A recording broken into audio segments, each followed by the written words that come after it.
าติก่อนในการปฐมสังคายนาคือการสังคายนาครั้งที่1และครั้งที่2นั้นจะมีหลักการสังคายนาก็แปลว่าทั้งพระเถระผู้ใหญ่สังคายนาครั้งที่1นั้นมีพระมหากัสสปะเถระเป็นพระผู้ใหญ่เป็นประมุขในครั้งนั้นครั้งที่2ก็มีพระยศกกันธบุตรเป็นผู้ชักชวนเหล่าพระเถระทั้งหลายเข้ามาประชุมสังคายนาครั้งที่1พระเถระก็500องค์ซึ่งเป็นพระอรหันต์ทั้งหมดและครั้งที่2ก็700องค์นะก็ผู้ที่เคยได้สดับรับฟัง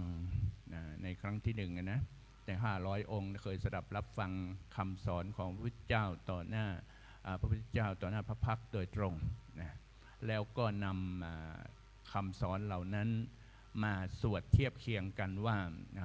ทั้งหมดทั้ง500คนเนี้ยในหลักคำสอนในซึ่งเป็นภาษามคธนั้นมีความ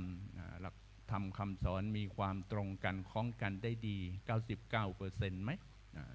ประมาณ 100% ไหมถูกต้องตามหลักความเป็นจริงไหมในพระอรหันต์ทั้งหมดทั้ง500องค์ก็ปรากฏว่าทำอยู่7 เดือนจึงแล้วเสร็จ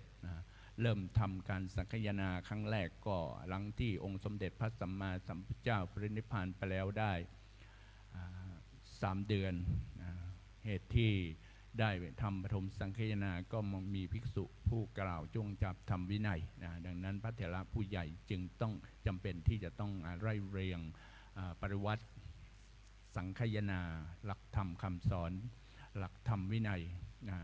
ที่พระองค์ได้ตรัสสอนไว้ให้มีความใกล้ตรงและใกล้เคียงที่พระพุทธเจ้าได้สอนไว้มากที่สุดตกมาจนถึงเราท่านทั้งหลายณปัจจุบันก็ยังมีความใกล้เคียง หากว่ามีความผิดเพี้ยนไปก็จะมีพุทธศาสนิกชนเราพุทธศาสนิกชนนั้นก็จะมีความโต้แย้งกันเพื่อมองหาในความถูกต้อง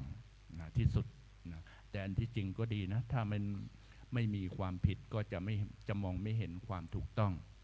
นะเมื่อมีความถูกต้องก็จะต้องจับเอาความผิดที่ผิดนั้นนะมาหา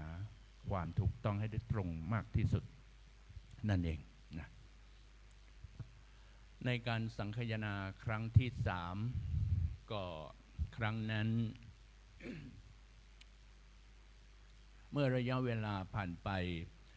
ประมาณพระพุทธเจ้าเสด็จดับขันธ์ปรินิพพานไปแล้วประมาณ234 ปี ก็มีภิกษุนอกพระพุทธศาสนาก็ไม่เรียกว่าเป็นภิกษุเป็นนักบวชนอกพระพุทธศาสนาปลอมเข้ามาบวชเพื่อที่จะแอบแฝงด้วยประสงค์บางทีก็เพื่อที่จะหวังด้วยลาภสักการะที่เกิดขึ้นและก็บางทีก็หวังเพื่อที่จะทำลายพระพุทธศาสนาซึ่งเป็นสงครามเขาเรียกสงครามศาสนาสงครามเย็นก็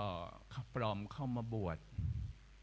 ถ้าเป็นทางโลกเขาเรียกสงครามเย็นนะที่จะสู้รบปรบมือกันด้วยไปใต้พื้นดินเขาเรียกว่าสู้รบปรบมือกันด้วยเพื่อที่จะเอาชนะทางเศรษฐกิจอะไรอย่างนี้นะถ้าจะเป็นทางโลกแต่ทางธรรมก็มีภิกษุปลอมเข้ามาบวชคำว่าปลอมบวชนี่ก็ไม่ใช่ภิกษุหรอกก็เป็นนักบวชนอกศาสนาอื่นปลอมเข้ามาบวชก็คือเอาจีวรมาห่มแล้วก็อวดอ้างคำสอนของตนว่านี้เป็นหลักคำสอนในพระพุทธศาสนาจนพระเถระผู้ใหญ่ประมุขสงฆ์ครั้งนั้นคือพระโมคคัลลีบุตติสเถระเห็นการนำหลักธรรมคำสอนมันผิดเพี้ยนวิปลาสไปจากที่พระองค์นั้นได้ตรัสสอนเอาไว้จึงได้อัญเชิญชักชวนให้กษัตริย์ โมริยะคือพระเจ้าอโศกมหาราชครั้งนั้นได้ร่วมกันทำสังคายนาพระวินัยพระธรรมวินัยเพื่อที่จะรวบรวมป้องกันไม่ให้หลักธรรมคำสอนที่องค์สมเด็จพระสัมมาสัมพุทธเจ้าได้ตรัสสอนไว้แต่ตั้งแต่เดิมนั้นนะให้อยู่ครบบริบูรณ์ได้ใกล้เคียงกับที่พระพุทธเจ้าได้ตรัสสอนเอาไว้ในมากที่สุดจึงมีการทำสังคายนาครั้งที่3และขับไล่พวกที่มาก่อทำร้ายให้พุทธศาสนาเกิดความเสียหายออกไปจากพระพุทธศาสนานั่นเองนะและก็ได้รวบรวมพระธรรมทูตขึ้นมา9 สายพระศาสนาเข้ามาในประเทศไทยของเราก็ครั้งที่พระเจ้าอโศกมหาราชพร้อมกับพระโมคคัลลีบุตติสเถระได้ร่วมกันคิดกันทำสังคายนาครั้งนั้นตั้งพระธรรมทูตคือพระผู้ที่จะนำธรรมพระพุทธศาสนานี้มาประกาศศาสนาทั่วโลกในสุวรรณภูมิก็คือมีประเทศไทยเป็นจุดศูนย์กลางในเอเชียตะวันออกเฉียงใต้นี้นะก็มีประเทศไทยเราเป็นจุดศูนย์กลางนั้นพระโมคคัลลีบุตติสเถระจึงได้ส่งพระโสนะพระอุตระซึ่งเป็นพระอรหันต์ทั้ง2 รูปที่ได้รับการแต่งตั้งเป็นพระธรรมทูตจากพระโมคคัลลีบุตติสเถระนั้นมาประกาศพระศาสนาในประเทศไทยก็เข้ามาทางนครจังหวัดนครปฐมมาสร้างพระปฐมเจดีย์ไว้นะครอบไว้เป็นเจดีย์ที่คล้ายกับเจดีย์ที่เกิดขึ้นในสมัยพระเจ้าอโศกมหาราชมีสันนิษฐานอย่างนั้นนะต่อมาก็กษัตริย์ไทยในรัชกาลที่4นะก็ได้สร้างพระบรมเจดีย์ครอบเอาไว้นะจนพระพุทธศาสนาได้ถูกพระโสนะและพระอุตระประกาศเผยแผ่นะมาตลอดนะจนเข้าใน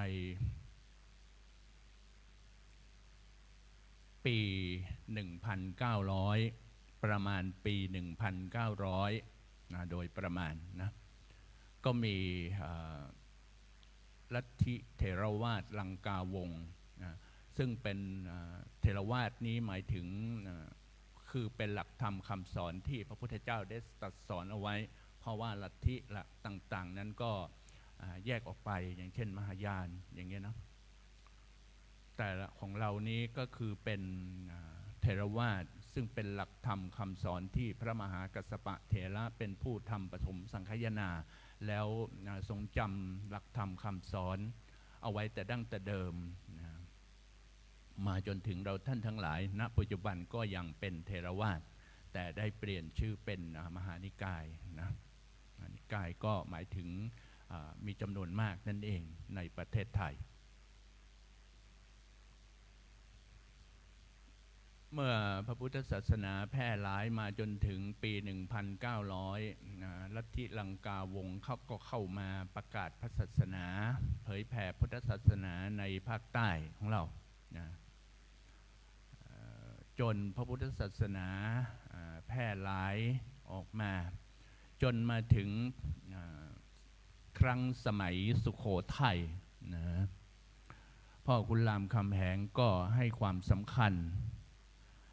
ให้การทำนุบำรุงพระพุทธศาสนาโดยได้นิมนต์ให้พระเถระผู้ที่มีความเชี่ยวชาญในพระไตรปิฎกในหลักธรรมคำสอนที่เรา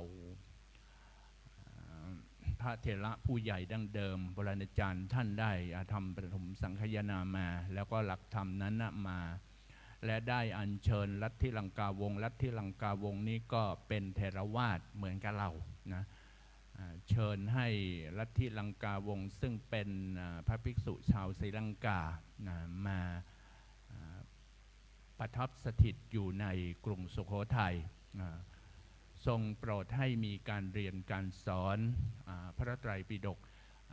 การเรียนการสอนหลักธรรมวินัยที่องค์สมเด็จพระสัมมาสัมพุทธเจ้าได้ตรัสสอนเอาไว้ จนกระทั่งในปีพุทธศักราช 2020 นะกรุงศรีอยุธยาครั้งนั้นก็มีสมเด็จพระบรมไตรโลกนาถเป็นกษัตริย์อยู่ก็ทรงให้ความสำคัญสนับสนุนทนุบำรุงพุทธศาสนาอยู่โดยตั้งพระเถระผู้ใหญ่ผู้ที่มีความเชี่ยวชาญมีความแตกฉานในพระไตรปิฎกผู้ให้ได้ดำรงตำแหน่งมีสมณศักดิ์และตั้งเป็นผู้ให้มีการเรียนการสอนพระธรรมวินัยตามหลักธรรมคำสอนทั้งผู้ที่เคยบวชเรียนมาตั้งแต่เดิมแล้วลาสิกขาไปแล้วก็เป็นผู้เชี่ยวชาญในพระไตรปิฎกให้เป็นราชบัณฑิตนะสอน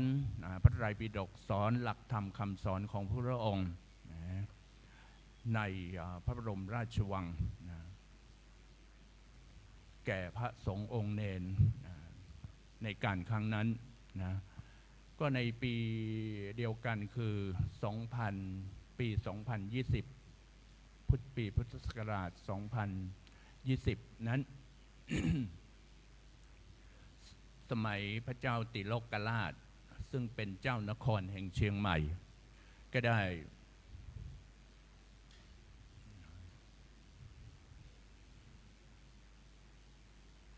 ทำการสังคายนาขึ้นครั้งแรกในประเทศไทยแต่เป็นครั้งที่ 8ตั้งแต่ทำสังคายนามาทำในประเทศอินเดีย3 ครั้งก็คือการทำสังคายนาครั้งที่1ที่2ที่3ที่บอกที่กล่าวไป4 5 6 7ก็ทำอยู่ในประเทศศรีลังกาและครั้งที่ 8พระเจ้าติโลกราชพร้อมทั้งพระเถระผู้ใหญ่ทั้ง3 จังหวัดคือเชียงใหม่ลำพูนลำปางก็ร่วมกันทำการสังคายนาซึ่งสังคายนาครั้งนี้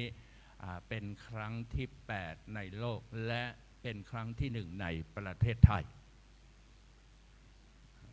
ทำในสมัยพระเจ้าติโลกราชเมื่อศาสนามีความเจริญรุ่งเรืองสูงขึ้นก็ได้ มีพระเถระผู้ใหญ่ชาวเชียงใหม่นะก็คือพระสุริมังคลาจารย์ซึ่งเป็นพระเถระในปี 2020 นั้นปีพุทธศักราช 2020 ในการครั้งนั้นได้รจนาเขียนแต่งคัมภีร์จากพระไตรปิฎกลงเป็นหนังสือมงคล38ประการที่เราได้สวดกันทุกวันนี้คือเสวนาจะพาลานังเนี่ยนะขึ้นมาเป็นหลักสูตรในปฐมและทุติยะคือเล่มที่1และเล่มที่2ในมงคลทีปณีเพื่อเป็นหลักสูตรในการเรียนการสอนพระไตรปิฎกในการศึกษาของคณะสงฆ์มาจนถึงปัจจุบันแล้วก็พระยานกิติก็ได้แต่งโยชนาเป็นหนังสือพระวินัยพระสูตรและพระพิธรรมและหนังสือศรัทธาสัทธินีก็เป็นหลักสูตรเพื่อที่จะศึกษาพระไตรปิฎกแปลจากภาษามคธเป็นภาษาไทยเป็นหลักสูตรในการเรียนการสอนของคณะการศึกษาของคณะสงฆ์สืบทอดมาจนถึงปัจจุบันต่อมาจากที่กรุงศรีอยุธยากำลังล่มสลายบ้านเมืองก็อยู่ในสภาพที่แตกสลายขาดนะก็พระเจ้าตากสินมหาราชพระองค์ก็ได้รวบรวมกอบกู้บ้านเมืองจนพอเหมาะสมควรก็ได้เห็นความสำคัญในเรื่องของการจะฟื้นฟูพระพุทธศาสนาจึงได้รวบรวมคัมภีร์พระไตรปิฎกหลังจากที่ถูกข้าศึกสงครามนอกจากที่จะถูกบ้านเมือง วัดวาอารามจะถูกเผาจนสิ้นซากไปคัมภีร์พระไตรปิฎกก็ถูกเผาจนสิ้นซากสูญหายไปด้วยนั้นพระเจ้าตากสินมหาราชในกรุงธนบุรีนะพระองค์ก็ได้ให้สืบค้นเสาะหาพระไตรปิฎกที่หลงเหลืออยู่แต่ยังไม่ทันที่จะทำให้เป็นรูปเล่มพระไตรปิฎกฉบับหลวงนะพระองค์ก็มาสวรรคตเสียก่อนในปีพ.ศ. พุทธศักราช 2331 ในปีนั้นนั่นเองนะต่อมาในสมัยที่พระเจ้าตากสินนั้นก็ปีพุทธศักราช 2310 นะจนมาถึงปี 2315 นะพระองค์ก็สิ้นราชการลงนะต่อมาก็มาถึงในสมัยกรุงรัตนโกสินทร์พระบาทสมเด็จพระพุทธยอดฟ้าจุฬาโลกมหาราชก็บ้านเมืองก็ยังอยู่ในบ้านแตกสลายขาดนะพระองค์ก็เห็นความสำคัญของการที่จะสร้างบ้านแปลงเมืองบูรณะบ้านเมืองให้ได้รุ่งเรืองยิ่งขึ้นและก็ได้เห็นความสำคัญของการที่จะฟื้นฟูพระพุทธศาสนาขึ้นจึงได้ให้รวบรวมพระไตรปิฎกขึ้นมาให้ทำการสังคายนาอีกเป็นครั้งที่2ในประเทศไทยก็คือได้ทำการทำสังคายนาในครั้งที่1ในประเทศไทยนั้นก็ทำที่วัด7 ยอดแต่ก่อนนี้วัดเขาเรียกวัดโพธารามซึ่งภายหลังก็เปลี่ยนเป็นวัด7 ยอดในจังหวัดเชียงใหม่ของเราในอำเภอเมืองเนี่ยก็ทำสังคายนาครั้งที่1ที่นั่นโดยพระเจ้าติโลกราชนะชักชวนพระเถระทั้งหลายได้ทำนะเอาละตอนนี้ก็เห็นว่าเวลาแห่งการประพฤติวัดปฏิบัติธรรมในการสวดมนต์ทำวัดเย็นในวันนี้ก็เห็นว่าสมควรแก่เวลาทั้งครูบาอาจารย์ก็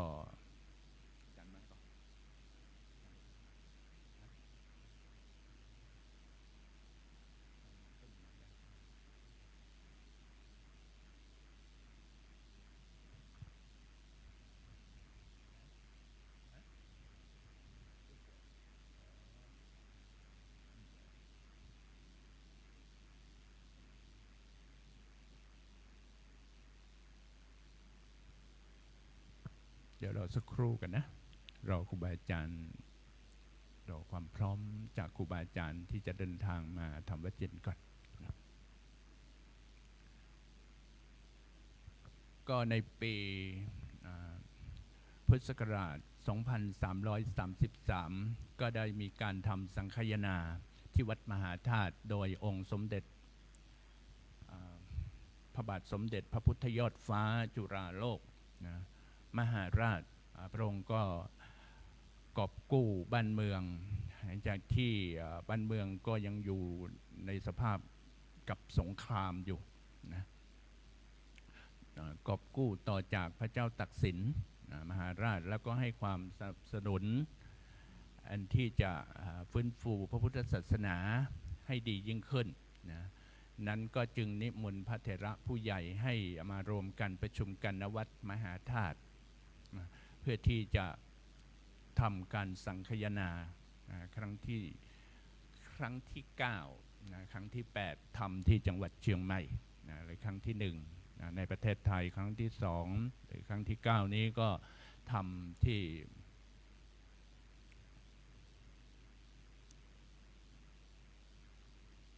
วัดมหาธาตุกรุงเทพมหานครนะ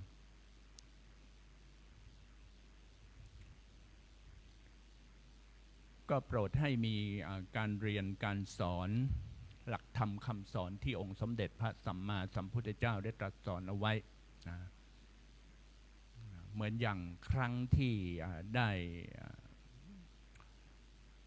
สมัยกรุงศรีอยุธยานะได้เคยได้ทำไว้นะว่าให้มีการเรียนการสอนได้นิมนต์พระเถระผู้ใหญ่ผู้ที่มีความเชี่ยวชาญชำนาญในพระไตรปิฎกนะพร้อมราชบัณฑิตทั้งหลายผู้ที่เคยบวชเรียนแล้วก็มาเป็นครูอาจารย์สอนพระไตรปิฎกหรือสอนพระวิยติธรรมนี้แก่พระสงฆ์องค์เนนในพระบรมราชวังในสมัยพระบาทสมเด็จพระพุทธเลิศล่านภาลัยรัชกาลที่2พระองค์ก็ทรงโปรดให้มีการเรียนการสอนหลักธรรมคำสอนขององค์สมเด็จพระสัมมาสัมพุทธเจ้าทำไมโปรดว่าให้มีการเรียนการสอนปัจจุบันนี้การศึกษาของคณะสงฆ์ที่เป็นหลักของการรักษาพระพุทธพจน์รักษาหลักธรรมคำสอนขององค์สมเด็จพระสัมมาสัมพุทธเจ้าพระเถระผู้ใหญ่ที่ทำการสังคายนามาแต่ต้นแต่ก่อนนี้บ้านเมืองก็ยังไม่มีการพัฒนามีเครื่องอุปกรณ์ต่างๆที่จะอำนวยความสะดวกในการศึกษามาจนถึงปัจจุบันก็ได้ทำสมัยดั้งเดิมที่เป็นปฐมสังคายนาก็สังคายนาด้วยมุขปาฐะนะพอไม่มีอุปกรณ์ก็ต้องใช้สมองทรงจำของพระอรหันต์จดจำเอาใกล้เคียงที่พระพุทธเจ้านั้นได้ตรัสสอนไว้มากที่สุดนะเพื่อให้หลักธรรมคำสอนไม่ได้คลาดเคลื่อนไปมาจนถึงปัจจุบันนะทางคณะสงฆ์ของประเทศไทยนะนำโดยสมเด็จพระสังฆราชและกรรมการมหาเถรสมาคมพระเถระผู้ใหญ่ในระดับต่างๆก็มีการเรียนการสอนในพระไตรปิฎกก็จะให้ครูบาอาจารย์ผู้มีความเชี่ยวชาญชำนาญในพระไตรปิฎกนั้นเป็นครูสอนให้กับพระสงฆ์องค์เนนแม่ชีอุบาสกอุบาสิกาทั้งหลายผู้ที่ประสงค์ในศึกษาหลักธรรมคำสอนซึ่งมีทั้งหมดการศึกษาของคณะสงฆ์เฉพาะที่เรียนหลักธรรมคำสอนที่เป็นทั้ง3ปิฎกก็คือในประโยค1-2มหาปริญญาประโยค1-2ถึงปริญญาธรรม9ประโยค1-2-3ก็จะเป็นการเรียนพระสูตรประโยค4ก็จะเป็นเรียนมงคล38ประการที่พระสิริมังคลาจารย์ซึ่งเป็นพระเถระพิธีเคารพนับถือของชาวเชียงใหม่ในสมัยปี2020ได้เรียบเรียงรจนาเอาไว้นั้นก็จะเป็นหลักสูตรในการเรียนของประโยค4ประโยค5 6 7ก็จะเป็นการเรียนพระวินัยส่วนประโยค8ประโยค9นะก็จะเป็นการเรียนพระอภิธรรมนั่นเองซึ่งการศึกษาของคณะสงฆ์ที่ท่านได้จัดวางระเบียบว่าทำไมต้องเรียนทำไมต้องมีการศึกษาของคณะสงฆ์นี้ก็เพราะเหตุว่าเพื่อที่จะรักษาหลักธรรมคำสอนขององค์สมเด็จพระสัมมาสัมพุทธเจ้าไว้ให้ได้ใกล้เคียงกับที่พระองค์ได้เคยตรัสสอนเอาไว้ให้มากที่สุดนั่นเองบัดนี้ก็เห็นว่าเวลาแห่งการประพฤติวัดปฏิบัติธรรมกรรมฐานด้วยการสวดมนต์ทำวัดเย็นก็เห็นว่าสมควรแก่เวลาดังนั้นจึงนิมนต์ครูบาอาจารย์ผู้ที่จะต้องเป็นต้นมนต์นำสวดมนต์ได้นำสวดมนต์เป็นลำดับสืบต่อไปก็ขอนิมนต์ครับสมควรแก่เวลานิมนต์พระภิกษุสงฆ์เจริญพรแม่ชีกีคุกเข่ากราบพระพร้อมกันอัญชลีวันทาอภิวาท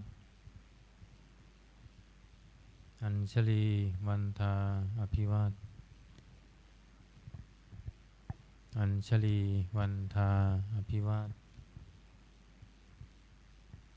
อัญชลีวันทาอัญชลีขอโอกาสขออนุญาตครูบาอาจารย์พระมหาเถระพระเถรานุเถระพระมัชฌิมาปนวกะในการเป็นต้นเสียงธรรมวัดเย็นในวันนี้เปิดหนังสือสวดมนต์แปลเล่มใหญ่ไปที่หน้าหนึ่งโยโสภะคะวาอะระหังสัมมาสัมพุทโธพระผู้มีพระภาคเจ้านั้นพระองค์ใดเป็นพระอรหันต์ดับเพลิงกิเลสเพลิงทุกข์สิ้นเชิงตรัสรู้ชอบได้โดยพระองค์เองสวากขาโตเยนะภะคะวตาธัมโมพระธรรมเป็นธรรมอันพระผู้มีพระภาคเจ้าพระองค์ใดตรัสไว้ดีแล้วสุปฏิปันโนยัสสะภะคะวะโตสาวกสังโฆพระสงฆ์สาวกของพระผู้มีพระภาคเจ้าพระองค์ใดปฏิบัติดีแล้วธัมมายังภคะวันตังสัทธัมมังสัสสังฆังอิเมหิสกาเลหิยะถาระหังอาโรปิเตหิอภิปุชยามะข้าพระเจ้าทั้งหลายขอบูชาอย่างยิ่งซึ่งพระผู้มีพระภาคเจ้าพระองค์นั้นพร้อมทั้งพระธรรมและพระสงฆ์ด้วยเครื่องสักการะทั้งหลายเหล่านี้อันยกขึ้นตามสมควรแล้วสาธุโนพันเตภคะวาสุจิระปรินิพพุตโตปิข้าแด่พระองค์ผู้เจริญพระผู้มีพระภาคเจ้าแม้ปรินิพพานนานแล้วทรงสร้างคุณนำสำเร็จประโยชน์ไว้แก่ข้าพระเจ้าทั้งหลายปัจฉิมาชนะตานุกัมปมานาสาทรงมีพระหฤทัยอนุเคราะห์แก่พวกข้าพระเจ้าอันเป็นชนรุ่นหลังอิเมสกาเลทุกขตาปันนาการะภูเตปฏิคันหาตุขอพระผู้มีพระภาคเจ้าจงรับเครื่องสักการะอันเป็นบรรณาการของคนยากทั้งหลายเหล่านี้อัมหากังทีคารตังหิตายะสุขายะเพื่อประโยชน์และความสุขแก่ข้าพระเจ้าทั้งหลายตลอดกาลและนานเทอญอะระหังสัมมาสัมพุทโธภคะวาพระผู้มีพระภาคเจ้าเป็นพระอรหันต์ดับเพลิงกิเลสเพลิงทุกข์สิ้นเชิงตรัสรู้ชอบได้โดยพระองค์เองพุทธังภคะวันตังอภิวาเทมิข้าพระเจ้าอภิวาทพระผู้มีพระภาคเจ้าผู้รู้ผู้ตื่นผู้เบิกบานสวากขาโตภะคะวตาธัมโมพ ระธรรมเป็นธรรมที่พระผู้มีพระภาคเจ้าตรัสไว้ดีแล้วธัมมังนัมสสามิข้าพระเจ้านมัสการพระธรรมสุปฏิปันโน ภะคะวะโตสาวกสังโฆพระสงฆ์สาวกของพระผู้มีพระภาคเจ้าปฏิบัติดีแล้วสังฆังนามามิข้าพระเจ้านอบน้อมพระสงฆ์อันธรรมยังพุทธัสสะภะคะวะโตบุพพาคณมการังกโรมาเส นะโมตัสสะภะคะวะโตขอนอบน้อมแด่พระผู้มีพระภาคเจ้าพระองค์นั้นอะระหะโตซึ่งเป็นผู้ไกลจากกิเลสสัมมาสัมพุทธัสสะตรัสรู้ชอบได้โดยพระองค์เองนะโมตัสสะภะคะวะโตขอ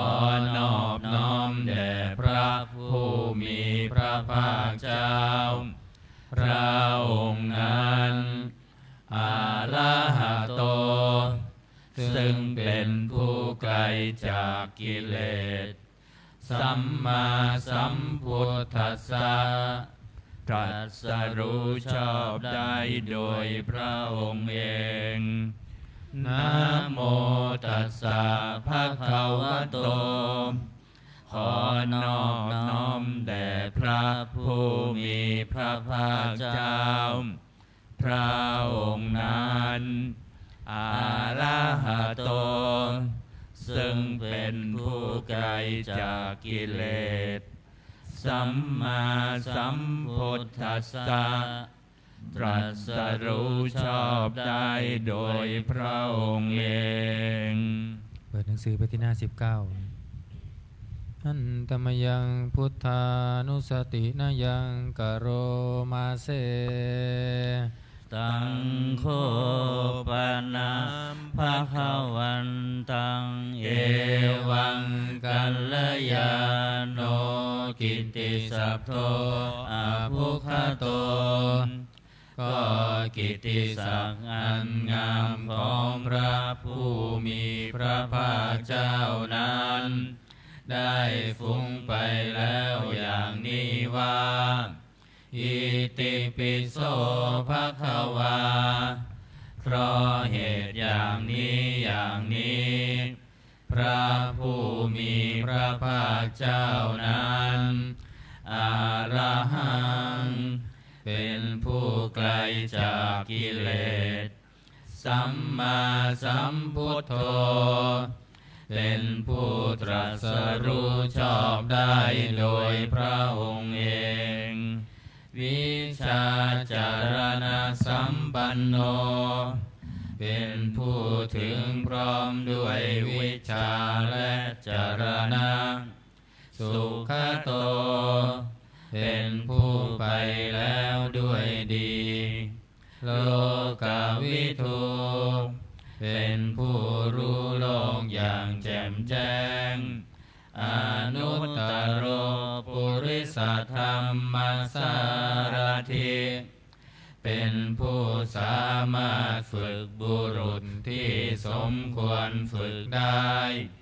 อย่างไม่มีใครยิ่งกว่าสัทธาเทวมนุษย์สานังเป็นครูผู้สอนของเทวดาและมนุษย์ทั้งหลายพุทโธเป็นผู้รู้ผู้ตื่นผู้เบิกบานด้วยธรรมภควาติเป็นผู้มีความจำเริญจำแนกคำสั่งสอนสัตว์ดังนี้ ยังพุทธาภิกิติงกโรมาเสพุทธวาลาหันตวรตาทิคุณาภิยุตโตพระพุทธเจ้าประกอบด้วยคุณมีความประเสริฐแห่งอรหันตคุณเป็นต้นสุทธาภิญาณการุณาหิสมาคตโตพระองค์อันประกอบด้วยพระญาณและพระกรุณาอันบริสุทธิ์โพเทสิโยสุชนะตังกามรังวสุโรพระองค์ใดทรงกระทำชนที่ดีให้เบิกบานดุจอาทิตย์ทำบัวให้บานวันธามหังตมรณังศิรสาชิเนทังข้าพระเจ้าไหว้พระชินสีห์ผู้ไม่มีกิเลสพระองค์นั้นด้วยเสียงกล่าวพุทโธโยสัพพปานินังสารนังเขมมมุตตมังพระพุทธเจ้าพระองค์ใดเป็นสารณะอันเกษมสูงสุดของสัตว์ทั้งหลายปัตตมานุสติฐานังวันทามิตังสิเรนังข้าพระเจ้าไหว้พระพุทธเจ้าพระองค์นั้นอันเป็นที่ตั้งแห่งความระลึกองค์ที่หนึ่งด้วยเสียงกล่าวพุทธัสสะหัสสมิทาโสวะพุทโธเมสามิกิสโรมข้าพระเจ้าเป็นทาสของพระพุทธเจ้าพระพุทธเจ้าเป็นนายมีอิสระเหนือข้าพระเจ้าพุทโธทุกขัสสะคาตาจาวิทาตาจาหิตัสสะเมพระพุทธเจ้าเป็นเครื่องกำจัดทุกข์และทรงไว้ซึ่งประโยชน์แก่ข้าพระเจ้าพุทธัสสะหังนิยาเทมิสรีรันชีวิตันจิตังข้าพระเจ้ามอบกายถวายชีวิตนี้แด่พระพุทธเจ้าวันทันโตหังจาริสามิพุทธัสเสวะสุโพธิตังข้าพระเจ้าผู้ไว้อยู่จากประพฤติตามซึ่งความตรัสรู้ดีของพระพุทธเจ้านาทิเมสารนังอัญญังพุทโธเมสารนังวรังสารณะอื่นของข้าพระเจ้าไม่มีพระพุทธเจ้าเป็นสารณะอันประเสริฐของข้าพระเจ้าเอเตนะสัจจวัชเชนะวัฏไทยังสัตตุสาสเนด้วยการกล่าวคำสัตย์นี้ข้าพระเจ้าพึงเจริญในพระศาสนาของพระศาสดาพุทธังเมวันธมาเนนะยังปุญญังปัสสุตังอิทาข้าพระเจ้าผู้ไว้อยู่ซึ่งพระพุทธเจ้า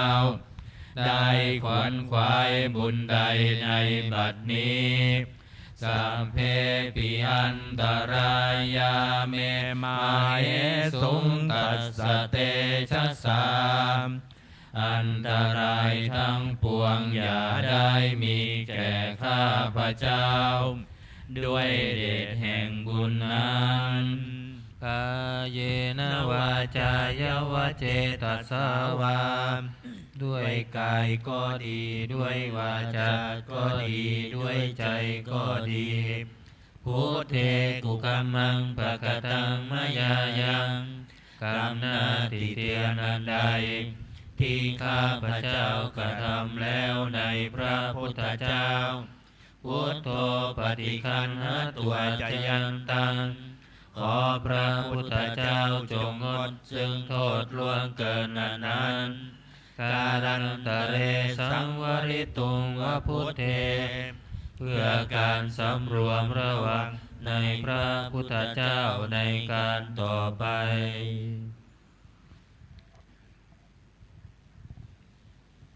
อันธรรมยังธรรมานุสตินยังกโรมาเสสวาคาโตภะคะวะตาธัมโมพระธรรมเป็นสิ่งที่ประเสริฐผู้มีพระภาคเจ้าตรัสไว้ดีแล้วสันทิฏฐิโกเป็นสิ่งที่ผู้ศึกษาและปฏิบัติพึงเห็นได้ด้วยตนเองอากาลิโกเป็นสิ่งที่ปฏิบัติได้และให้ผลได้ไม่จำกัดการเอหิปัสสิโกเป็นสิ่งที่ควรกล่าวกับผู้อื่นว่าท่านจงมาดูเถิดโอปานายิโกเป็นสิ่งที่ควรน้อมเข้ามาใส่ตัวปัจจตังเวทิตาโพวินโยหิติเป็นสิ่งที่ผู้รู้ก็รู้ได้เฉพาะตนดังนี้อันธรรมยังธรรมาภิกิติงกโรมาเสสวาคาตตาภิกขุนายโยคาวาเสนะเสยโยพระธรรมเป็นสิ่งที่ประเสริฐเพราะประกอบด้วยคุณคือความที่พระผู้มีพระภาคเจ้าตรัสไว้ดีแล้วเป็นต้นโยมัคคปากัปปริยัติวิโมกขเพโทมเป็นธรรมอันจำแนกเป็นมรรคผลปริยัติและนิพพานธัมโมกุโลกปัตตนาตถาธาริธาริเป็นธรรมทรงไว้ซึ่งผู้ทรงธรรมจากการตกไปสู่โลกที่ชั่ว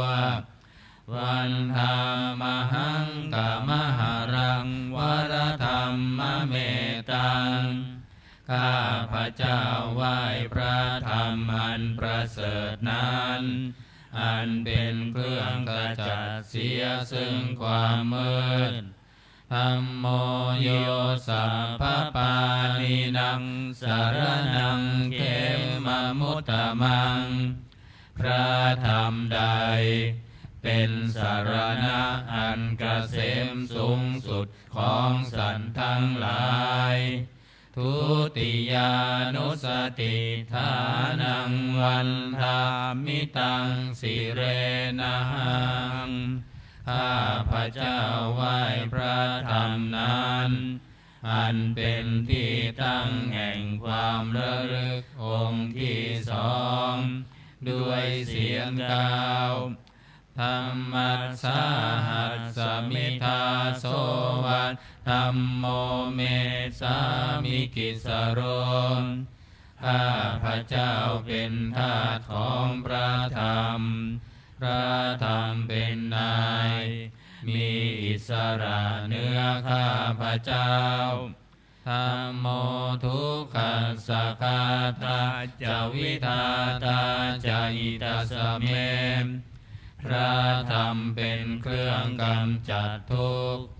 และทรงไว้ซึ่งประโยชน์แก่ข้าพระเจ้าธัมมัสสาหังนิยาเตมิสาริรันชีวิตันจิตัง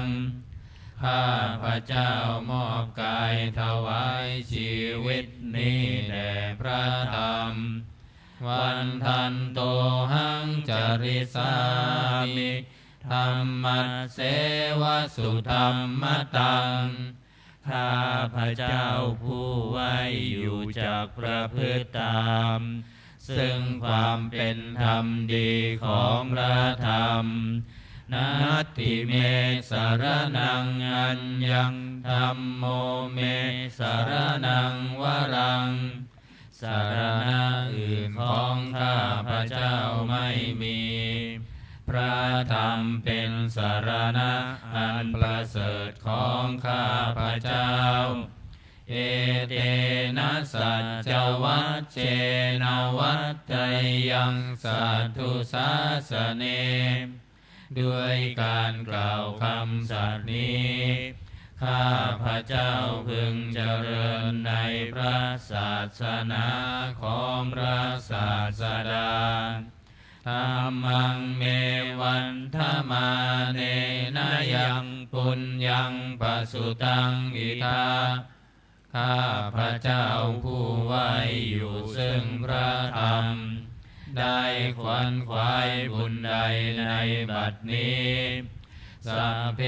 ปิอันตรายาเมมาเหสุงตัสสะเตชะสาอันตรายทั้งปวงอย่าได้มีแก่ข้าพระเจ้าด้วยเหตุแห่งบุญนั้นกายเยนะวาจายวเจตสวาด้วยกายก็ดีด้วยวาจาก็ดีด้วยใจก็ดีธัมเมกุกัมมังปะกตังมยายังกรรมหน้าที่เตียนอันใดที่ข้าพระเจ้ากระทำแล้วในพระธรรมธัมโมปฏิคันหตัวชยันตังขอพระธรรมจงงดซึ่งโทษล่วงเกินอันนั้นกาลันตะเรสังวริตุงวัฏเมเพื่อการสำรวมระวังในพระธรรมในการต่อไป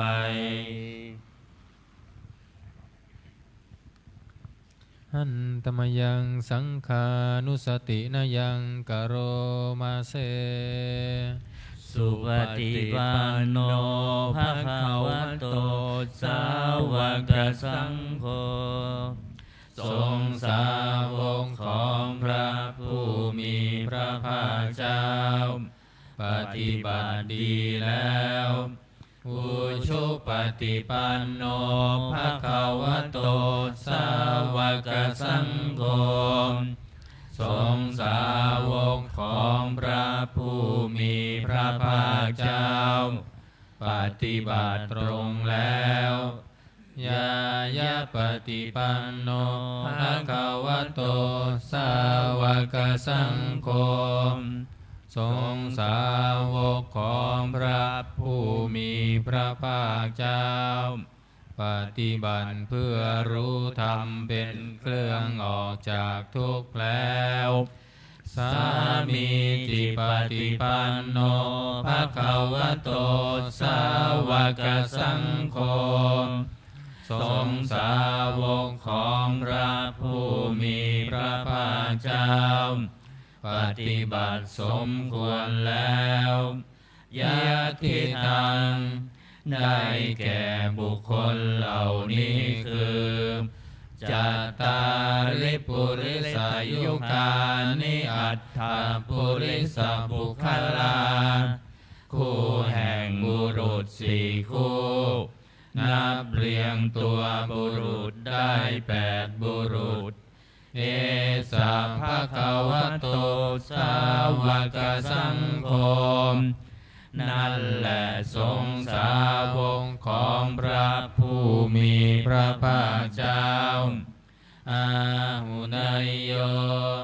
เป็นสมควรแก่สักการะที่เขานำมาบูชา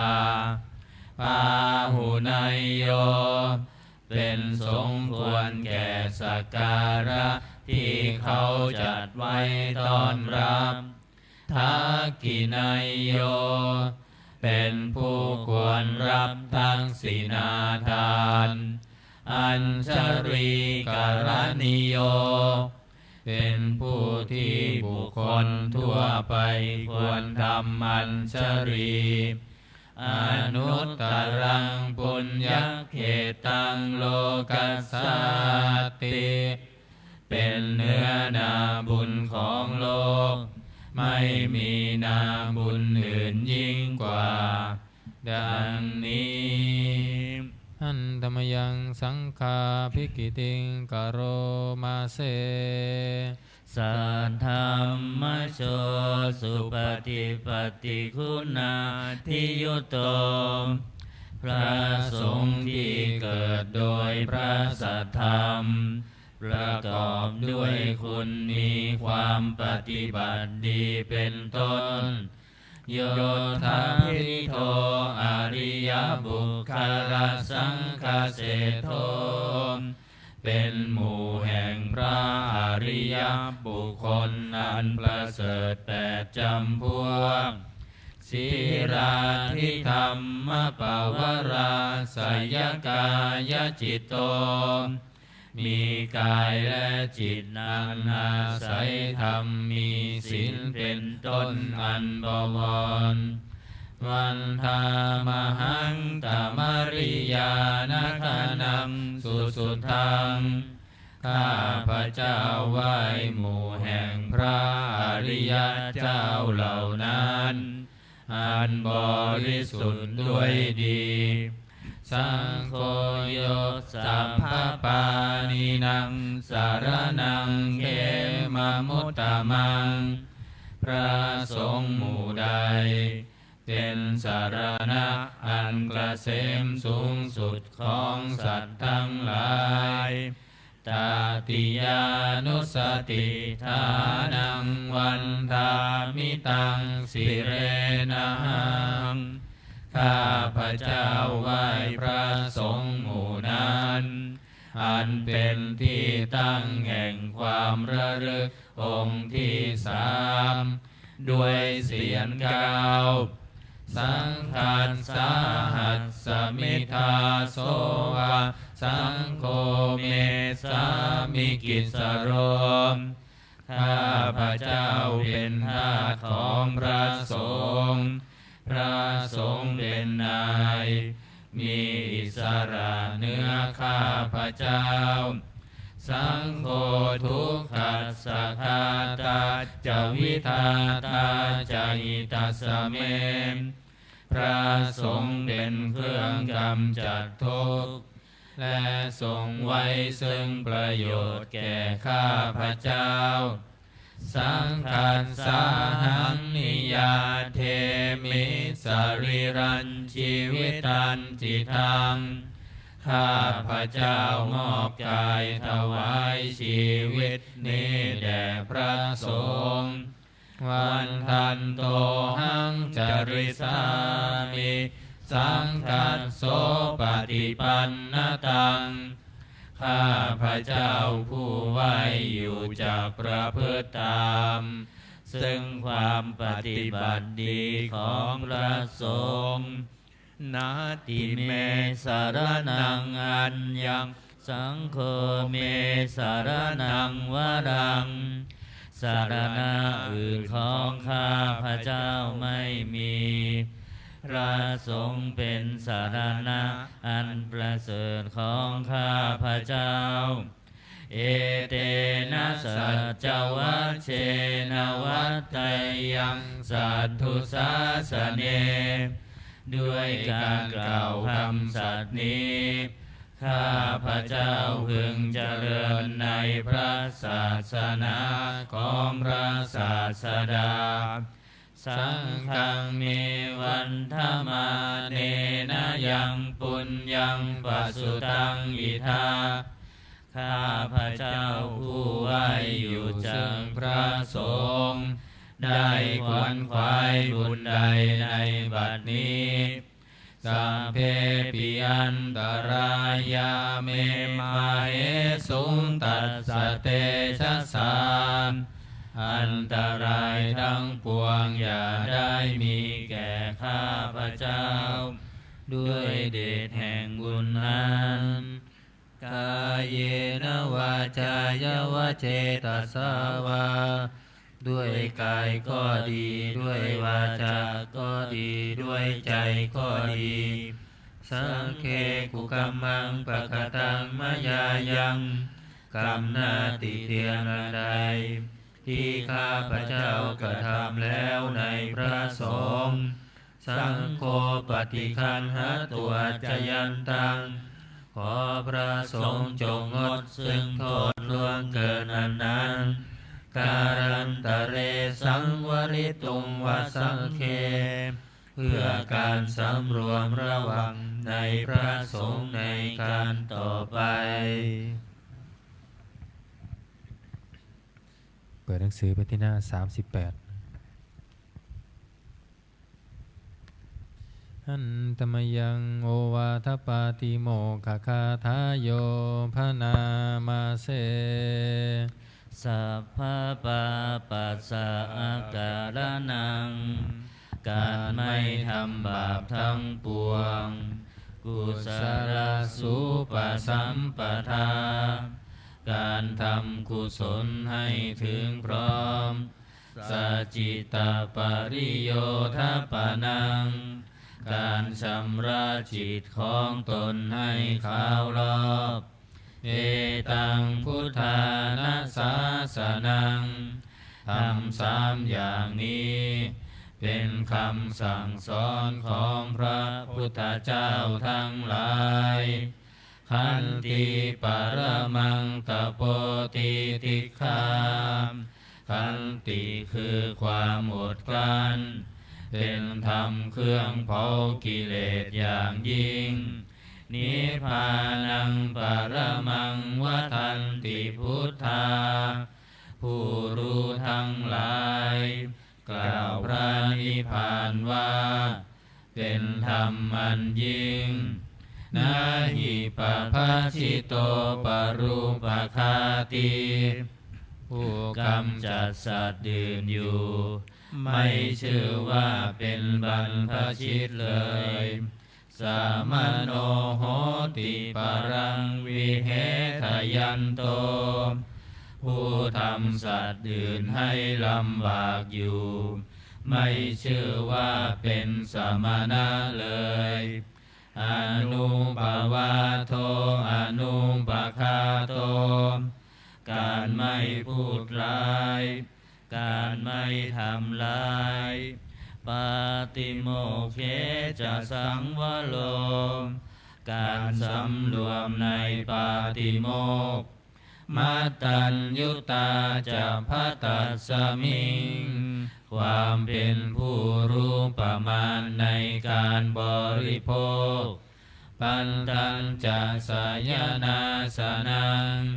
การนอนการนั่งในที่อันสงัดอาทิจิตเตจะอาโยโคความหมั่นประกอบในการทำจิตให้ยิ่งเอตังพุทธานาสาสนังทำ6อย่างนี้เป็นคำสั่งสอนของพระพุทธเจ้าทั้งหลายเปิดมาหน้า27นะอันตมยังอติตาปัจจเวคณาปาทังพนามาเสอาชามยาอัปปัจจเวคิตาวายังจีวรังปริพุตังจีวรใดอันเรานุ่งห่มแล้วไม่ทันพิจารณาในวันนี้ตังยาวะเทวสิตัสสะปฏิฆาตายะจีวรนั้นเรานุ่งห่มแล้วเพียงเพื่อบำบัดความหนาวอุณหัสสะปฏิฆาตายะเพื่อบำบัดความร้อนดังสมกาสวาตาตาปาสิลิงสัพพสัมผัสสานังปฏิฆาตายะ เพื่อบำบัดสัมผัสนั้นเกิดจากเหลือบยุงลมแดดและสัตว์เลื้อยคลานทั้งหลายยาวะเทวะหิริโกปินาปฏิชาธนาทังและเพียงเพื่อปกปิดอวัยวะอันให้เกิดความละอายอาชามยาอัปปัจจเวคิตวายโยปินทปาโตปริพุตโตบินทบาทใดอันเราฉันแล้วไม่ทันพิจารณาในวันนี้โสเนวัฏวายาบิณฑบาตนั้นเราฉันแล้วไม่ใช่เป็นไปเพื่อความเพลิดเพลินสนุกสนานนามาทายาไม่ใช่เป็นไปเพื่อความเมามันเกิดกำลังพลังทางกายนามันดานายาไม่ใช่เป็นไปเพื่อประดับนาวิภูสนายาไม่ใช่เป็นไปเพื่อตกแต่งยาวะเทวะอิมัสสกายสัทธิติยาแต่ให้เป็นไปเพื่อความตั้งอยู่ได้แห่งกายนี้ยาปนายาเพื่อความเป็นไปได้ของอัตภาพวิหิงสุปารติยาเพื่อความสิ้นไปแห่งความลำบากทางกายพระมจาริยานุคาหายาเพื่ออนุเคราะห์แก่การประพฤติพรหมจรรย์อิติปุรานันจะเวทนังปฏิหังคามิด้วยการทำอย่างนี้เราย่อมระงับเสียได้ซึ่งทุกขเวทนาเก่าคือความหิวนาวันจะเวทนังนาอุปาเทสามิและไม่ทำทุกขเวทนาไม่ให้เกิดขึ้นยาตราจะเมภวิสติอนวัชตาจะภาสุวิหารจาติอันหนึ่งความเป็นไปโดยสะดวกแห่งอัตภาพนี้ด้วยความเป็นผู้หาโทษมิได้ด้วยและความเป็นอยู่โดยผาสุกด้วยจะมีแก่เราดังนี้อาชามยาปัจจเวคิตวายังเสนาสนังปริพุตังเสนาสนะใดเราใช้สอยแล้วไม่ทันพิจารณาในวันนี้ตังยาวะเทวสิตัสสะปฏิฆาตายาเสนาสนะนั้นเราใช้สอยแล้วเพียงเพื่อบำบัดความหนาวอุณหัสสะปฏิฆาตายาเพื่อบำบัดความร้อนดังสมกาสวาตาตาปสิริงสัพพสัมปัสสานังปฏิฆาตายาเพื่อบำบัดสัมผัสนั้นเกิดจากเหลือบยุงลมแดดและสัตว์เลื้อยคลานทั้งหลายยาวะเทวะอุตุปาริสยวิโนทนังปฏิสัลลานารามัฏฐังเพียงเพื่อบรรเทาอันตรายอันพึงมีจากดินฟ้าอากาศ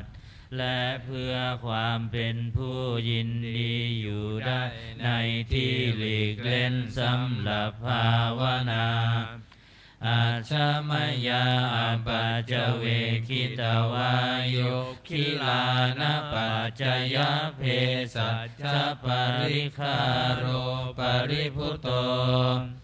ขีลานาเพสัตบริขารใดอันเราบริโภคแล้วไม่ทันพิจารณาในวันนี้โสยาวะเทวะอุปันนานังไวยาภาติกานังเวทนานังปฏิฆาตายาขีลานาเพสัตบริขารนั้นเราบริโภคแล้วเพียงเพื่อบำบัดทุกขเวทนาอันบังเกิดขึ้นแล้วมีอาพาธต่างๆเป็นมูลอาพยาปัชชาปรมตายาติเพื่อความเป็นผู้ไม่มีโรคเบียดเบียนเป็นอย่างยิ่งดังนี้อันตมยังอุทิศนาทิฏฐานาคาทาโยภานามาเสอิมินาปุญญากรรมเมนะด้วยบุญนี้อุทิศให้อุปัชฌายาคุณุตตราอุปัชฌาย์ผู้เลิศคุณอาจาริยุปการาจาและอาจารย์ผู้เกื้อหนุนมาตาปิตาจายาตกาทั้งพ่อแม่และปวงญาติสุริโยจันทิมาราชาสุนจันและราชาคุณวันตานราปิจาผู้ทรงคุณหรือผู้สูงชาติพระมมาลาจาอินทาจาพรหมาและอินทราชโลกปาลาจเทวตาทั้งถวยเทพและโลกบาลยะโมมิตามนุสสาจายมมาราชมนุษย์มิตรมาชตาเวริกาปิจาผู้เป็นกลางผู้จ้องผานสัพเพสัตตาสุขีหนตุขอให้เป็นสุขสันต์ทุกทั่วหน้าอย่าทุกข์ทนปุญญานิปกตานิเมบุญพ้องที่ข้าทำจงช่วยอำนวยสุภผลสุขังจติวิทังเทนตุให้สุขสามอย่างล้นขีปังปาเป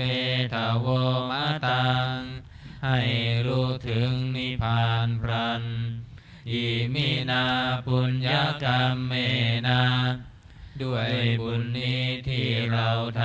ำอิมินาอุทิเสนาจาและอุทิศให้ปวงสัตว์ขีปาหังสุรเพเจวะเราพลันได้ซึ่งการตัดตัณหุปาทานเฉทนังตัวตัณหาอุปาทานเยสันตาเนหินาธัมมาสิ่งชั่วในดวงใจยาวานิพพานโตมะมัง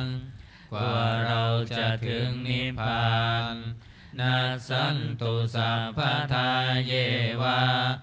มาลายสิ้นจากสันดาน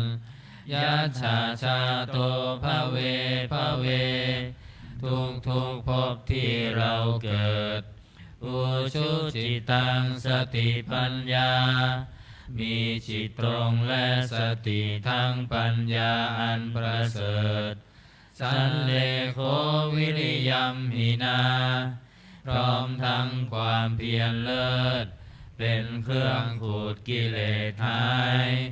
มาลาระพันตุโนกาสังโอกาสอย่าพึงมีแก่หมู่มารสิ้นทั้งหลายกาตุนจาวิริเยสุเม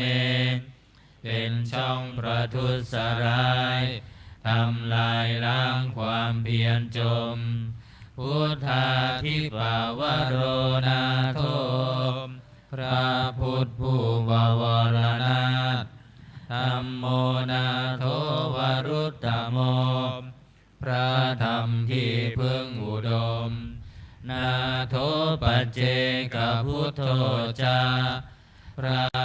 เจกพุทธสงฆ์สังโฆนาโทตโร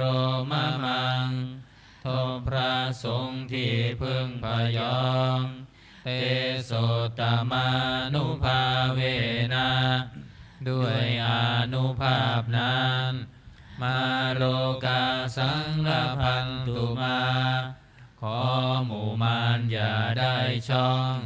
ทัสสะปุญญานุภาเวนะด้วยเดชบุญทั้งสี่ป้องมาโลกาสังฆพันตุมาอย่าเปิดโอกาสแก่มารเถิดวันนี้วันศุกร์สวดธรรมนิยามเปิดหนังสือมนต์พิธีเล่มเหลืองไว้หน้า51นึงนะโมตัสสะภะคะวะโตอะระหะโตสัมมาสัมพุทธัสสะนะโมตัสสะภะคะวะโตอะระหะโตสัมมาสัมพุทธัสสะนะโมตัสสะภะคะวะโตอะระหะโตสัมมาสัมพุทธัสสะพุทธังสรณังคัจฉามิธัมมังสรณังคัจฉามิสังฆังสรณังคัจฉามิทุติยัมปิพุทธังสรณังคัจฉามิทุติยัมปิธัมมังสรณังคัจฉามิทุติยัมปิสังฆังสรณังคัจฉามิตติยัมปิพุทธังสรณังคัจฉามิตติยัมปิธัมมังสรณังคัจฉามิตติยัมปิสังฆังสรณังคัจฉามิเปิดมาหน้า39ปพัตโตหน้า39ยะถาปิเสลาวิปุลานะพังอาหันจะปัปพะตาสมันตาอนุปริยยุงนิโปเทนตาจตุทิสาเอวังชราจะมันจุจะอธิวันตันติปานิโนขัดติเยพรัมมเนเวเสสุดเทจันทาลาปุกุเสนจินจิปริวัตเชติสัมภเมวะพิมันตตินาตัตถหัตถีนังภูมินารัฐานังนาปันติยานาจาปิมันตยุนเทนะสังกาเชตุงทะเนนวาตัสสมาหิปันทิโตโปโสสัมปัตสังอัตธรรมันตโนพุนเทธัมเมจะสังเขจะทิโรสัตทังนิเวสเยโยธัมมจาริกายเยนวาจายุทัจเจอัตเสอิเทวนังปัสสังสันติเปจัสสักเคปโมทัตติยัสสะสัทธายัสสะสัทธาตถาคเต อัญจลาสุปฏิทิตาสีลันจายันสกันลยานังอริยกันตังปัสสังสิตังสังเคปัสสาโทยัสสัทธิอุชุภูตันจันทันสานังอัตถลิโทติตังอาหูอาโมคันตัดสัจชีวิตังตัดสมาสัตทันจะสีลันจะปัสสาทังธรรมมัทานสานังอนุยุนเชธาเมธาวิสรังพุทธานาสาสนันติบทขัดไม่ต้องว่าตามนะยังเวนิพพานญาณัสสยานังบุพเพปวัตตเตตัดเสวะวิสยีภูตายายังธรรมนิยามตาอนิจจตาทุกขตาจะสัพเพสังจะอนันตตาตัสสะภะกาสกังสุตตังยังสัมพุทเทนะภาสิตังสาธุนังญาณจาเรนะยถาพุทเทนะเทสิตังโยนิโสปฏิปัจยัตถังตังสุตันตังพระนามาเสเอวเม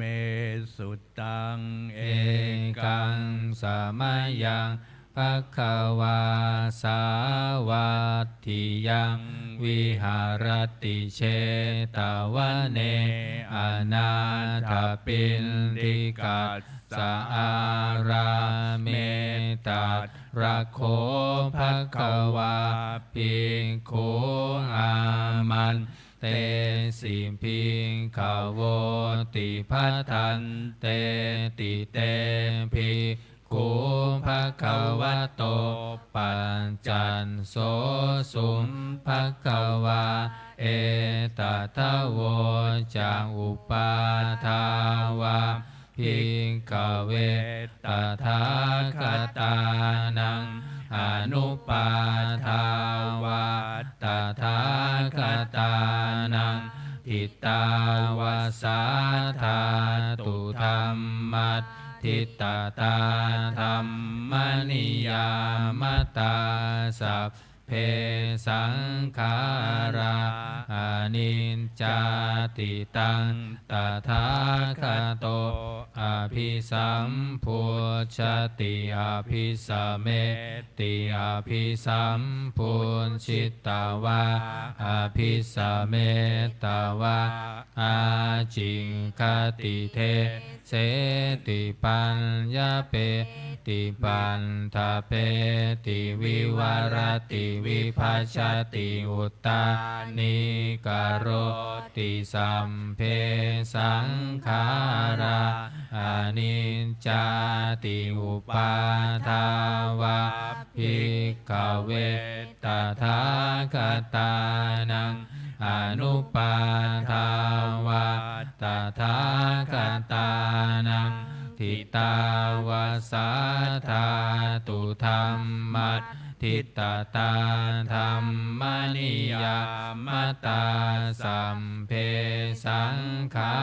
ราทุกขาติตังตถาคโตอภิสัมพุชติอภิสัมเม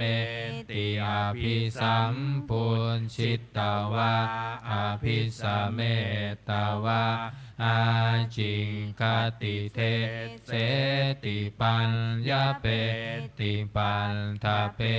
ติวิวารติวิภัชชติอุตตานิกโรติสัมเพ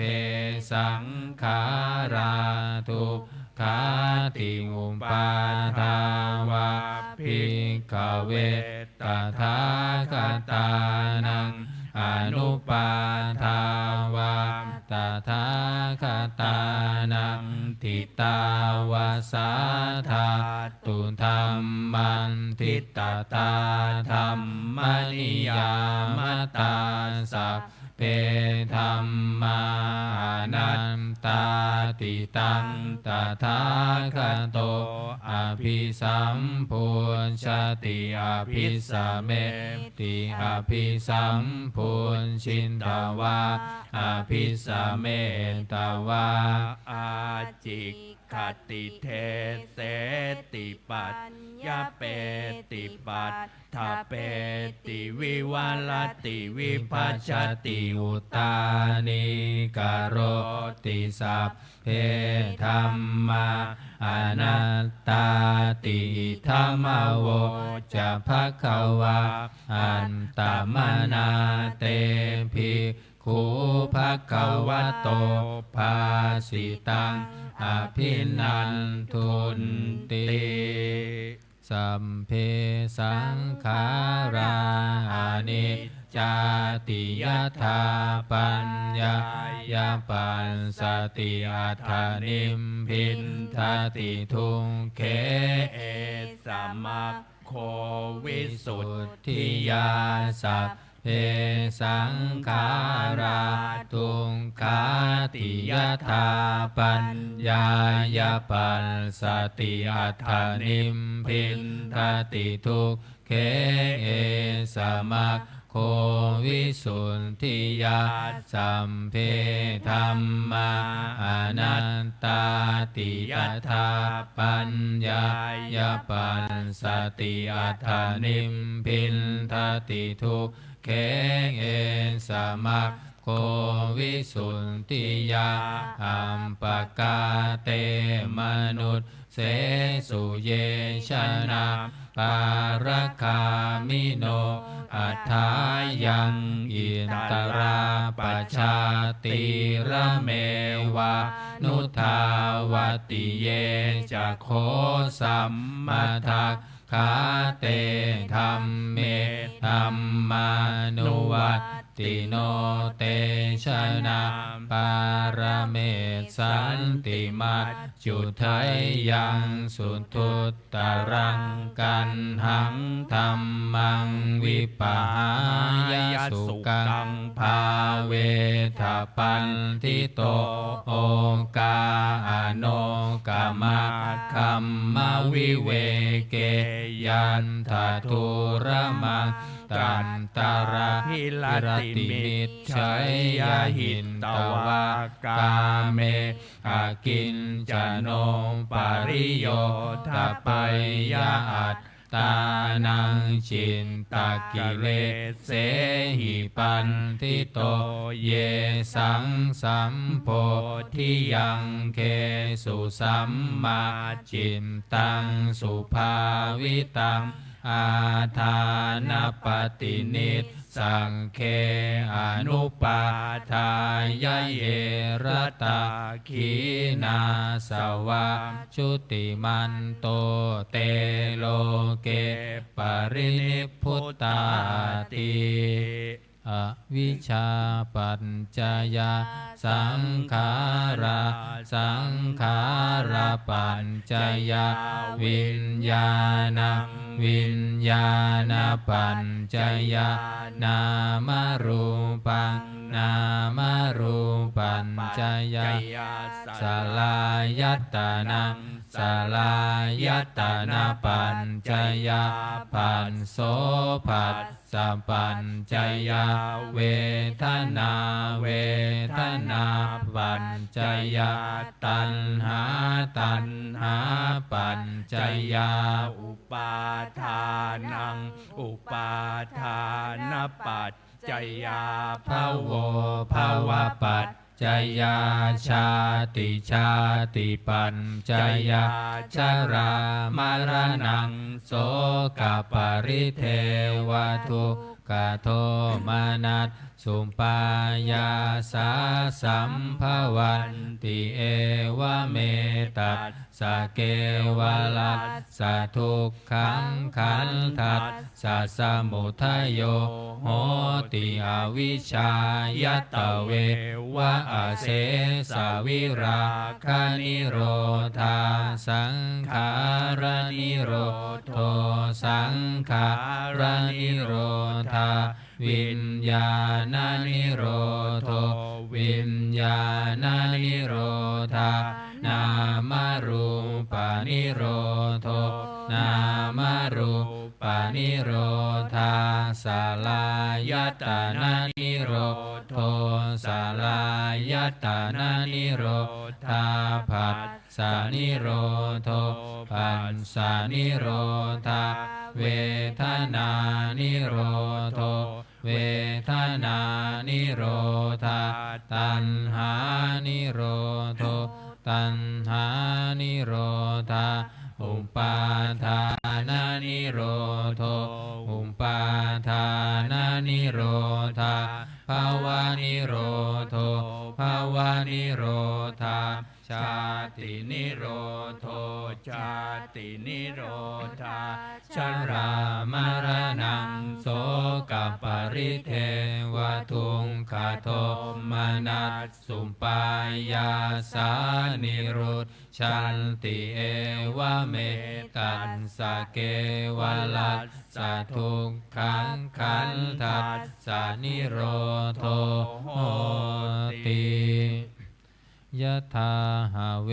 ปาตุภวันติธัมมาอาตาปิโนชายโตพรหมนัสสะอันตัสสะกังขาวะปยันติสัมภายโตปัจฉานาติสาเหตุธัมมังยะถาหาเวปาตุภวันติธัมมาอาตาปิโนชายโตพรหมนัสสะอันตัสสะกังขาวะปยันติสัมภายโตขยังปัญจญาณังอเวทิยถาหาเว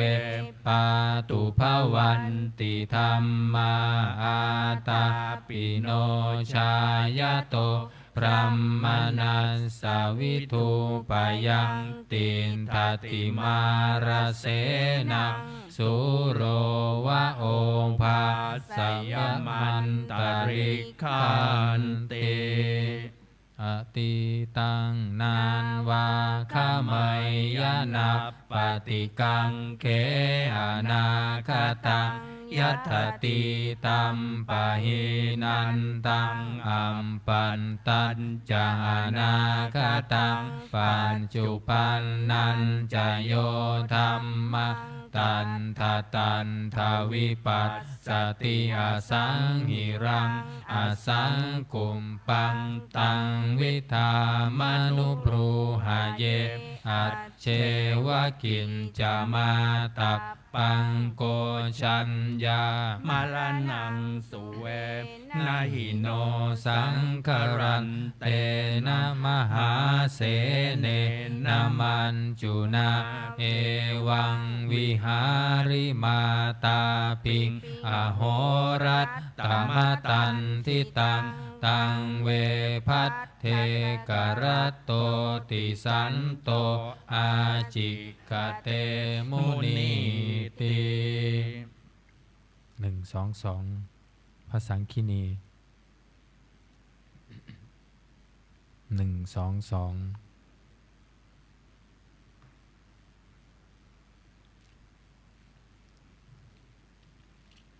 กุศล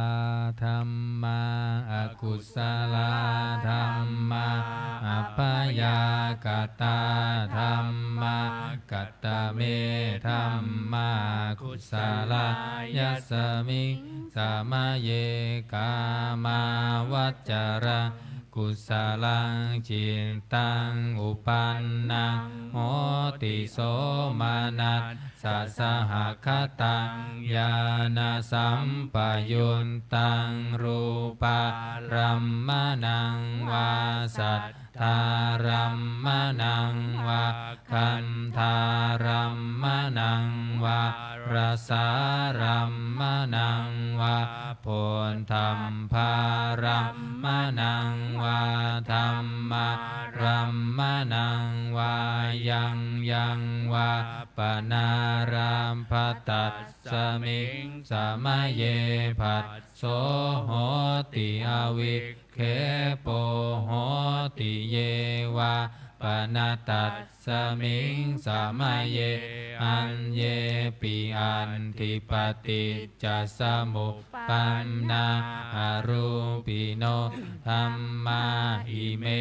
ธัมมากุศลาปัญจ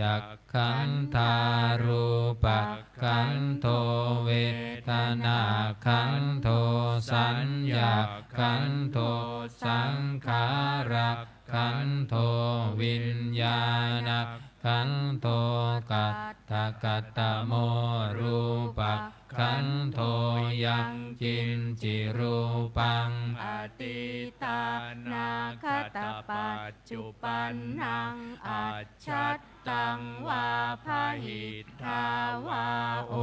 ลาลิกังวาสุขุมังวาหินังวาปนิตังวา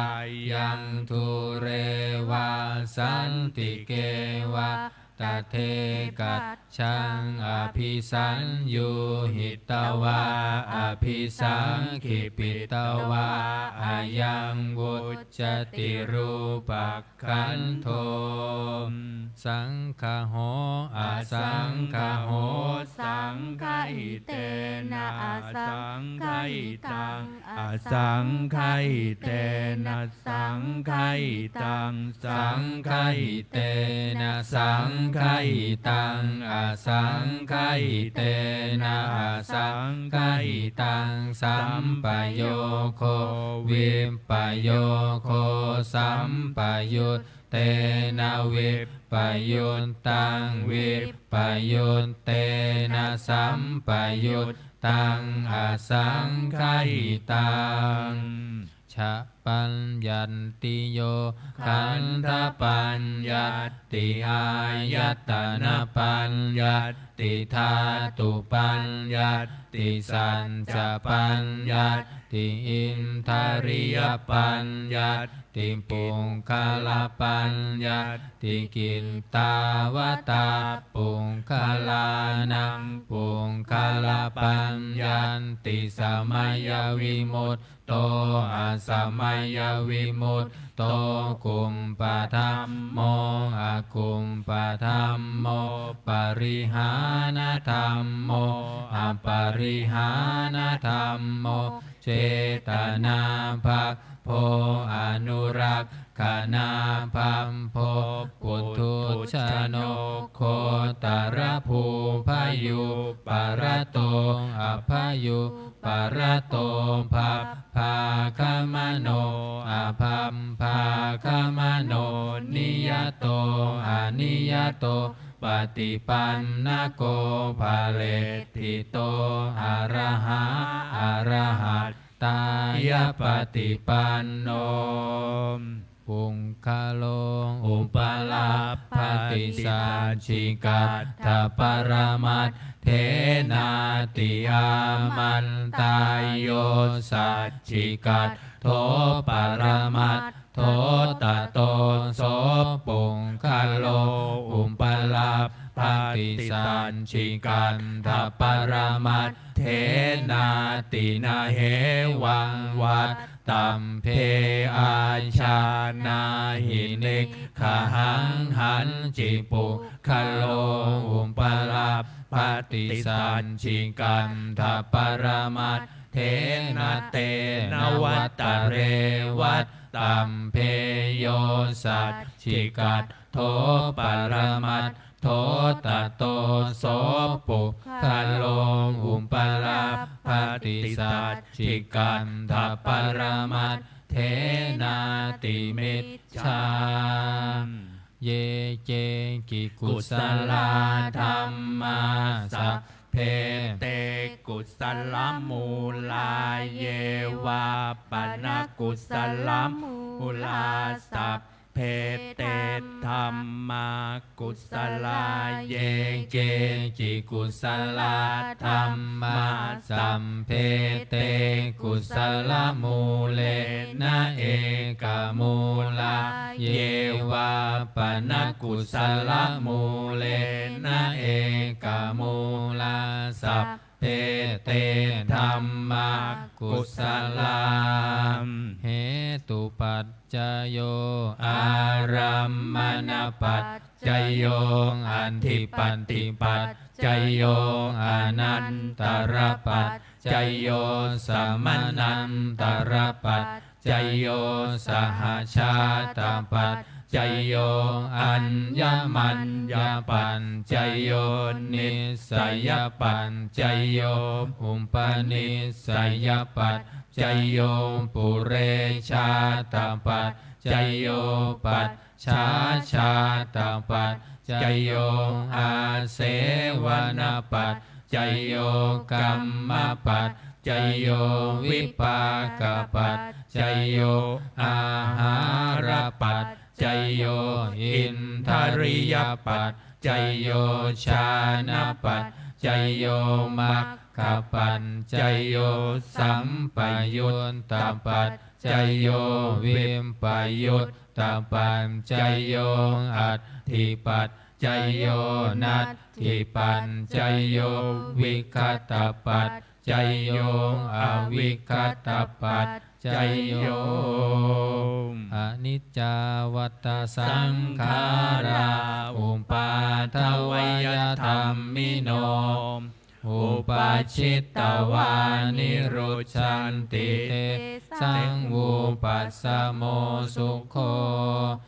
สัมเพสัตตามารันติจะมาริงสุจะมาริสเรตาเทวาหังมาริสามินัตติเมเอทาสังสยโยอาชิรังวัตยังกายโยปัทธวิงอาทิเสสติชุนโทอเปตวิญญาโนนิรัตถังวักกริงคลัง135ติโลกุณทะกันอาทาสิเมอากาสิเมยาติเมตตาสาขาจะเมเปตานังทาคินังทันชาบุมเพกัตตมนุสสารังนาหิรุณนังวาโสโกวายาวัญญาปริเทวนานาตังเปตานามัตทายะเอวังติทันติยาตโยอายัญจะโคทาคินาทินนาสังคัมนิสุปฏิทิตาทิครัตตังหิตายัสสถานัสโสอุปกรรมปฏิโสยาติธรรมโมอายังนิทันสิโตเปตานปูชาจักตาอุราลาหรัญจะภิกขุนามานุปทินนาตุมเหหิปุญญังปัสสุตังอนัมปะกันติภวันตุสัพพมังคลังรักขันตุสัพพเทวตาสัพพพุทธานุภาเวนัสสันทาโสทิภวันตุเตภวันตุสัพพมังคลังรักขันตุสัพพเทวตาสัพพธรรมานุภาเวนัสสัทธาโสทิภวันตุเตภวันตุสัพพมังคลังรักขันตุสัมภเทวตาสัพพสังฆานุภาเวนะฟัทธาโสทิภาวันตุเตต่อไปจะได้เจริญจิตตภาวนาทำสมาธิสักครู่แล้วแผ่เมตตาพร้อมกัน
มควรแก่เวลา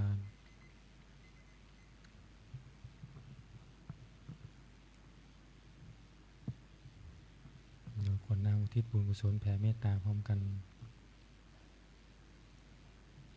อิทังทานากรรมังนิพพานาปัจจยโยโหตุโนนิจจังอิทังศีลกัมมังนิพพานาปัจจยโยโหตุโนนิจจังอิทังภาวนากัมมังนิพพานาปัจจยโยโหตุโนนิจจังยังกินจิกุศลังกันตัมพังกัมมังสัพเพหิอัมเหหิกัตตังปุญญังโนอ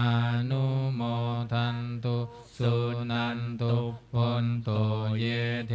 วะอัสสมิงธาเนอาติคาตาลิกายุกาตัตถาหุนตุสัมเพสันตาสุขีอัตตานังปาริหารเกตาหุนตุทุกขาปามุญจันตุสัมเพยตากาสุขิตาหุนตุทุกขาปามุญจันตุสัมเพอายาตากาสุขิตาหุนตุทุกขาปามุญจันตุ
ทาเมพันเตวันตามิธัมมังสัพพะเมวะโทสังฆามะทาเมพันเตวันตามิสังฆังสัพพะเมวะโทสังฆามะทาเมพันเตวันตามิการุอุมปัญชายาจาริเยสัพพะเมวะโทสังฆามะทาเมพันเตวันทามิกัมมันฐานะสัมภะเมวะโทสังฆามะทาเมพันเตวันทามิอาราเมพันทัสสีมังสัมภะเมวะโทสังฆามะทาเมพันเตวันทามิเจติยาสัมพังสัมภะทาเนสุปฏิทิตาสารีระธาตุมหาโพธิพุทธารูปังสักกาลังสัทธานาคาโลเกเทวาโลเกพรหมโลเกชัมพุทิเพลังกาทิเพสารีระธาตุโยเกสัธาตุโยอะระหันตธาตุโยเจติยังคันทากุทิงจัตุราสิกิสาหัสเสธัมมัคขันเทสัพเพสัมปาทะเจติยะอาหังวันทามิสัมภะโสอัญชลีวันทาอภิวาทอัญชลีวันทาอภิวาทอัญชลีวันทาอภิวาทอัญชลีวันทาอัญชลีก้มหมอบวันทาน้อยพร้อมกัน สาธุวันทามิพันเตสัพพังอัปปาราทังคามะนะเมพันเตมายากาตาปุญญังสามินาอนุโมทิตาภาสามินากาตาปุญญังไมหะตาตาพังสาธุสาธุอนุโมทามิอัญชลีวันทาอภิวาทอัญชลีวันทาอภิวาทอัญชลีวันทาอภิวาทอัญชลีวันทาอัญชลีกราบลาพระรัตนตรัยอะระหังสัมมาสัมพุทโธภะคะวาพุทธังภะคะวันตังอภิวาเทมิสวากขาโตภะคะวะตาธัมโมธัมมังนามัสสามิสุปฏิปันโนภะคะวะโตสาวกสังโฆสังฆังนามามิขอนิมนต์พระภิกษุสงฆ์คุกเข่ากราบพระมหาเถระพระมหาสุรศักดิ์สุรศักโกพร้อมกันอัญชลีวันทาอภิวาทอัญชลีวันทาอภิวาทอัญชลีวันทาอภิวาทอัญชลีวันทาอัญชลีขอให้โยคีทุกท่านนะคะเรียนเชิญคณะแม่ชีโยคีทุกท่านน้อมกราบพระอาจารย์พระมหาสุรศักดิ์สุรศักโกพร้อมกันค่ะอัญชลีวันทาอภิวาทอัญชลีวันทาอภิวาทอัญชลีวันทาอภิวาทอัญชลีวันทาอัญชลีจัตตารโอธรรมาวัฏันติอายุวันโนสุขังพลัง